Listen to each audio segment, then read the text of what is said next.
Go ahead and get these out, and then we can drop the mid pipe down. All right, so the good thing is those rubber hangers are really soft rubber, so they're really easy to just slide off. Like I said, use a little bit of soapy water or WD-40. Now, if you notice, these hangers for the back boxes on each side don't have a flange on the end. So basically, you can just feed the hanger off, and you can see it's almost going to come off here with one hand.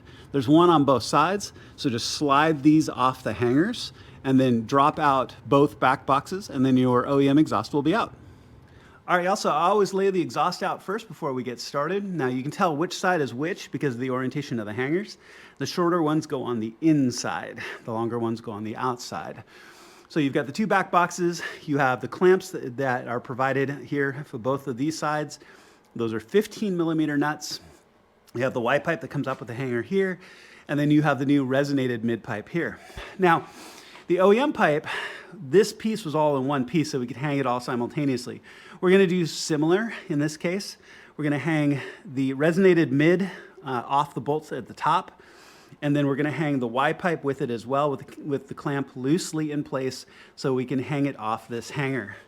This hanger will just take and feed up and in, and I'll show you what this looks like once we're back underneath the car. But this really is a straightforward install, which will only take you just a few minutes. Okay, so go ahead and grab the resonated mid and the Y, slide back under the car, we'll get that installed. All right, so here we are back underneath. I found it easiest to slip the Y pipe in first because the hanger will hold it in place. And then don't forget your clamp. You can hang the clamp on either side on either pipe while you get it hung up. And then you can just come back up here to the resonated mid and go ahead and put these bolts in. Now remember, this is a crush gasket, not a crush gasket. You don't want to completely flatten it, so I've put it back to the same spacing in the same place that it was with the OEM, so it's good and snug. The distance is the same.